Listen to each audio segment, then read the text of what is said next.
Hey folks, the Comics Kid 2099 here, and like every Saturday, I'm here to talk about an episode of a superhero animated series. Today, I'll be talking about the Season 2 episode of Batman Beyond titled Hidden Agenda. There will be spoilers here, so if you haven't seen the episode, go do so. Or if you don't want to, then I guess you can listen to this video, and it will refresh you on what happened before I get into the review itself. We begin with a group of Jokers acting the most menacing that we've ever seen them in this series, and that includes that one time when a group of them stole a military vessel capable of destroying a city. This group leaves an innocent businessman to die by false teeth. It's more scary than it sounds, and Batman comes to the rescue. Meanwhile, at the school, we're introduced to Max, a friend of Terry and Dana who made a perfect score on her GAT test. Another guy, football player and class president, was the second best. His mom scolds him, and we later find out that he is actually the leader of the Joker gang that we saw earlier. So he decides to eliminate Max, while Max is working on a program to find out who Batman is, and later who could be a potential Joker. Max's program leads her to believe that Terry is a Joker, and she even believes it until the end of the episode, when she finds out that he's actually Batman, after she and Batman put away the Jokers.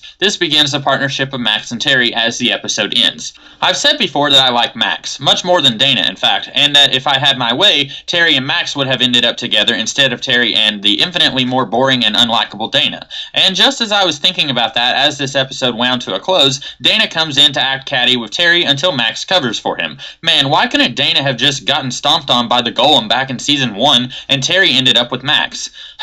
Anyway, this episode begins in much the same way as the episode Earthmover, where we suddenly see someone who this episode wants us to think has been close friends with Dana and Terry for most of their high school life, even though we've never seen them before. And while Earthmover never showed us Jackie again, I guess it is possible that her and her stepdad moved, but we're never told that, Max does stick around after this episode, which is a nice touch. I also like that this episode shows us plainly the reason why the lead Joker is going after Max, but Terry and Max both think that he's targeting her for an entirely different reason. It's not at all coincidental, and it feels very organic with the way the story plays out. And it's not a leap in logic for Terry to think that the Jokers are targeting her because of her computer program. And then Max thinking that Terry is a Joker, again, isn't really an out there contrivance just to make the plot happen in the way it needs to. With all of the information that Max has, and the computer has, it makes a lot of sense that someone like Terry, who is chronically late and absent and has poor grades, which might be a result of him being focused on stuff outside of school, would be a Joker. It's almost a shame that this episode couldn't be 40 minutes long instead of 20, so that we could see more of this interplay with Max thinking that she knows something and acting kinda wiggy because she doesn't trust Terry.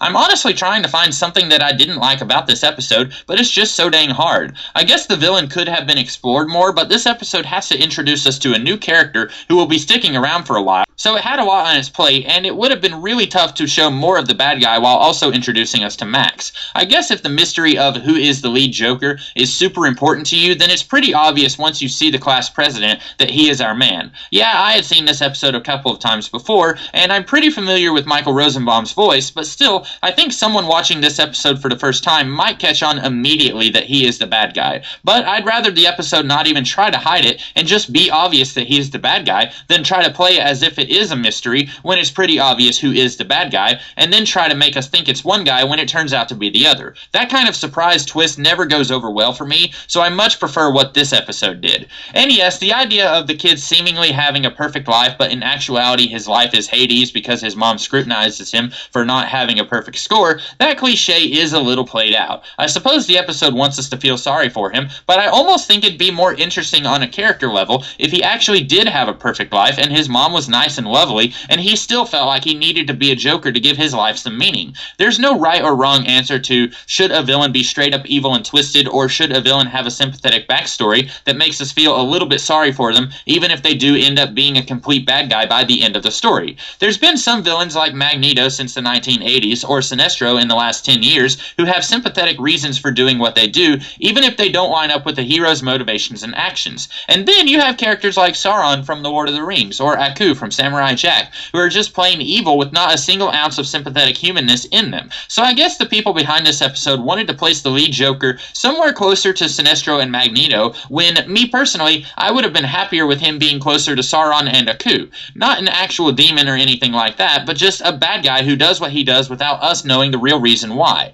But really, my complaints with this episode are extremely few and far between. It was a solid episode that successfully brings things closer to the school, which is something that the executive producers and the people making this series wanted to do more of starting in this season, which is something that I was pretty much against, seeing as how I really like the corporate stuff in Season 1. But if all of the school-based shenanigans could be like this episode, then I would be totally on board with the new direction of this series. So that's my thoughts for this episode. Hope you guys liked this episode and like my review of it. If you did, next weekend I'll be talking about an episode of Batman the Animated Series, and the weekend after that I'll be talking about another episode of Batman Beyond. And if you did like this review, then be sure to like, share, comment, and subscribe. Until next time, I hope you guys have a great rest of the day. Catch you later.